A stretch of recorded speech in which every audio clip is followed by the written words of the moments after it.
Good evening friends, welcome back to my YouTube channel Shiksha coaching classes. Student, जैसे कि आप सभी जानते हैं कि आज दोपहर में फर्स्ट ईयर का रिजल्ट जारी कर दिया गया यूके ट्रिपल एससी के द्वारा।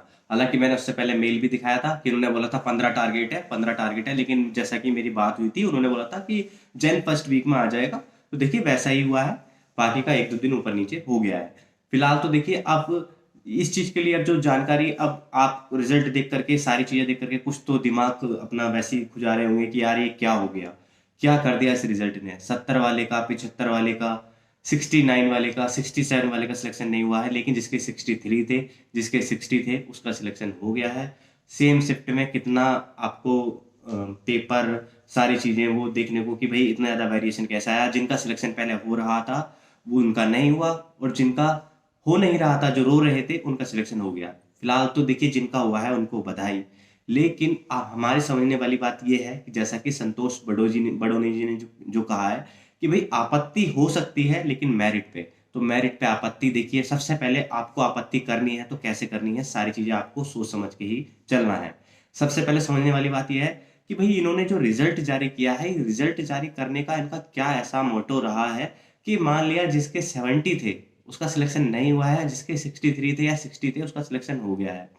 लास्ट जो कट ऑफ मतलब जो 70 पर गई है। और देखिए कुछ जो मेरे द्वारा जो कट ऑफ बताई गई थी, आप उसमें भी आप थोड़ा सा डाउट में रहे होंगे। तो सबसे पहले मैं उन बातों को क्लियर कर दूं कि नॉर्मलाइजेशन कितने मार्क्स तक मैक्सिमम हुआ है। अगर किसी को यकीन नहीं है तो मैं वो बात आपको सबसे पहले बता दूं कि भाई कितना नॉर्मलाइजेशन हुआ। देखिए जो मैंने नॉर्मलाइजेशन किया था कि 3 से 5 मार्क्स बढ़ जाएंगे, 3 से 5 मार्क्स का नॉर्मलाइजेशन मैंने बताया था। लेकिन नॉर्मलाइजेशन कितने मार्क्सों का हुआ है ये आपको अगर जानकारी नहीं है तो आप खुद देख लीजिएगा अपना, जो भी जिन ये लिस्ट तो आपने डाउनलोड कर ली होगी, और जो रॉ मार्क्स है उसके अकॉर्डिंग आप जब चेक करेंगे तो उसमें पता लग जाएगा कि इसमें 18 से 19 मार्क्स का मैक्सिमम नॉर्मलाइजेशन हुआ है। भाई क्या कर दिया है ऐसा, सीजीएल फेल कर दिया तुमने तो भाई। 100 नंबर के पेपर में तुमने 15 से 18 नंबर का नॉर्मलाइजेशन कर दिया, यानी कि जिसके 60 थे उसके 80 के पास तुमने 78 पहुंचा दिए, 70 थे तो 90 के आसपास पहुंच गया वो। ठीक है, इस तरीके से नॉर्मलाइजेशन हुआ भाई। 18 नंबर का, 18-19 नंबर का नॉर्मलाइजेशन मिला है कैसे। और आप कह रहे थे ना कि मैंने जो कट ऑफ बताई है भाई उसके अकॉर्डिंग, भाई मैंने 70 बताई थी ना। आप नॉर्मलाइजेशन का देख लो, जो भी सीन है, जो लास्ट बच्चा है कितने पर गया है, जो बताइए ना 66, उतनी ही गई है। चाहे आप जर्नल ले लो, चाहे आप SC ST ले लो, EWS ले लो, सब ले लो, सब कट ऑफ। नॉर्मलाइजेशन का खेल क्यों नहीं समझ रहे हो आप। नॉर्मलाइजेशन तो देखो एक बार जा करके, जिसके लास्ट में एक बच्चा लड़की है जिसके 93 आए हैं, उससे पूछो उसका रो स्कोर कितना है। वो जो 90 की, जिनके 85 प्लस है या 80 प्लस है, उनसे उनसे पूछो तो एक बार कि भाई नॉर्मलाइजेशन में आपका रो स्कोर कितना था और आप नॉर्मलाइजेशन में स्कोर कितना है, तो बताएगा भाई 15 बढ़े हैं, कोई कहेगा 18 बढ़े हैं, कोई कहेगा 19 बढ़े हैं। ठीक है दोस्तों, ऐसे ही मेरे जानने में कैंडिडेट हैं जो कि जिनके मार्क्स 15 से 18 के बीच में बढ़े हैं। ठीक है, तो देखिए नॉर्मलाइजेशन ने बहुत ज्यादा आपके जो गणित है फेल कर दिए हैं। अभी नॉर्मलाइजेशन भैया 3 महीने मतलब वनडे एग्जाम है, 100 नंबर का पेपर है, और 18-18 नंबर नॉर्मलाइजेशन में बढ़ गए। ऐसा कैसे, कौन सा पेपर बना दिया आपने। देखिए साथ ही में अब कुछ छात्रों का जिनका 70 थे तो भाई उनका क्यों नहीं हुआ। तो देखिए कहीं ना कहीं इसमें कुछ ना कुछ एक ही एक्यूरेसी का मैटर रहा है। एक्यूरेसी का मैटर ऐसा रहा है, किसी ने 70, किसके ड्रॉ मार्क्स आ रहे थे लेकिन उसके 5 6 7 गलत थे, तो उसकी एक्यूरेसी अच्छी थी, तो उसका कहीं ना कहीं 18 नंबर 17 नंबर का नॉर्मलाइजेशन हुआ है, और उसकी शिफ्ट हार्ड थी तब।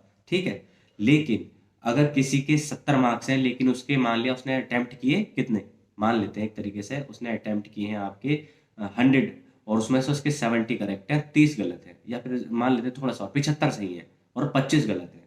अगर 25 गलत हैं तो फिर उस हिसाब से 4 मार्क्स के हिसाब से उसके 6 माइनस करेंगे और 0.25 और, तो 6.25 माइनस करेंगे तो आ जाएगा 69.75। 69.75 करने के बाद अगर उसका एक्यूरेसी तो उसकी 100% रही नहीं, गिर गई, तो वहाँ एक्यूरेसी भी मैटर कर रही है, और प्लस उनका जो रॉ मार्क्स के अकॉर्डिंग उनका जब नॉर्मलाइजेशन हुआ है तो कहीं ना कहीं 2 4 5 नंबरों का हुआ है, तो इस वजह से उनका नंबर आया ही नहीं है। तो ये चीजें भी हमारे सामने देखने को मिली हैं। तो देखिए काफी गर्ल्स, काफी बॉयज इस चीजों को मैसेज कर रहे हैं कि देखिए नॉर्मलाइजेशन में ऐसा कैसे हो गया कि 15 से 18 मार्क्स बढ़े हैं। तो आपत्ति इसी चीज पे लगाइए कि भाई जो शिफ्ट है उस शिफ्ट का सभी का हमें प्रॉपर दिखाएं, कि किस शिफ्ट में कितना एनालिसिस हुआ है, क्या सारी चीज़ें हैं वो खोल के रखें। और प्लस आपत्ति इसी चीज़ पे लगाएं कि जो मेरिट है आपने किस आधार पे लगाई है। 70 वाले का सिलेक्शन नहीं हुआ, 63 वाले का सिलेक्शन हो गया, भाई कैसे पॉसिबल है? एक्यूरेसी मैटर कर रही है तो इतना ज़्यादा मैटर कर रही है क्या कि 70 वाले का नहीं हुआ 63 वाले का हो गया? सेम शिफ्ट में एक के बड़े हैं। जो मेरी शिफ्ट थी जनरली, जिसमें मैं बताऊं जो मेरी जानकारी में है, देखिए एक के स्टूडेंट्स के मार्क्स 83 थे और एक के थे 71 के आसपास। तो देखिए उसके जो जिसके 81 थे उसके 91 के आसपास हैं, उसके 10 मार्क्स बढ़े हैं नॉर्मलाइजेशन करके। और एक के 71 थे, उसके मेरे ख्याल से 18 मार्क्स बढ़े हैं, उसके 89 है। ठीक है, तो देखिए ये कैसे, ये सेम शिफ्ट में भी ये सारी चीजें समझ में आ रही हैं कि भाई ये ऐसा कैसे, इतनी ज्यादा पारदर्शिता या फिर एक्यूरेसी का मैटर भी है, चलो माना।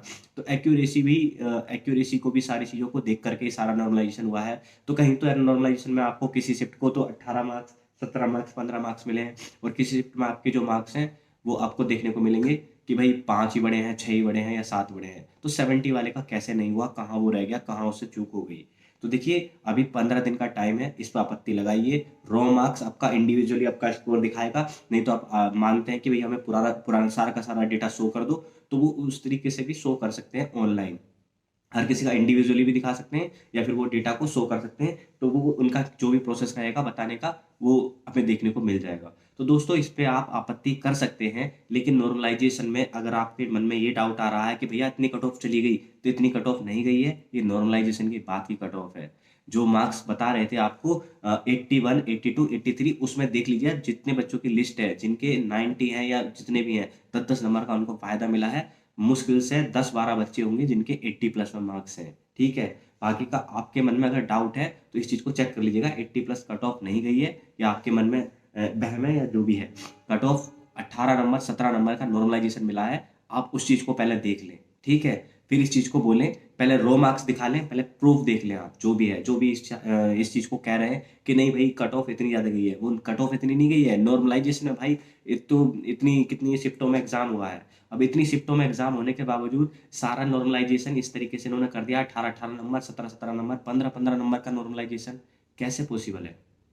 तो वो सारी चीज़ें समझने वाली हैं। इस चीज़ को आयोग से ब्यौरा मांगे कि भाई प्रॉपर बताएं कि भाई किस शिफ्ट में कितना, किस आधार पे। एक सेम शिफ्ट में किसी बच्चे का एक्यूरेसी पे मैटर कर रहा था तो 70 वाले का नहीं हुआ है, 63 वाले का किस तरीके से हुआ है, कैसे उसे 18 नंबर, 17 नंबर, 15 नंबर मिले हैं। तो वो चीज़ जायज़ है, उसके लिए आप कर सकते हैं डिमांड, और इसमें कोई दिक्कत भी नहीं होनी चाहिए।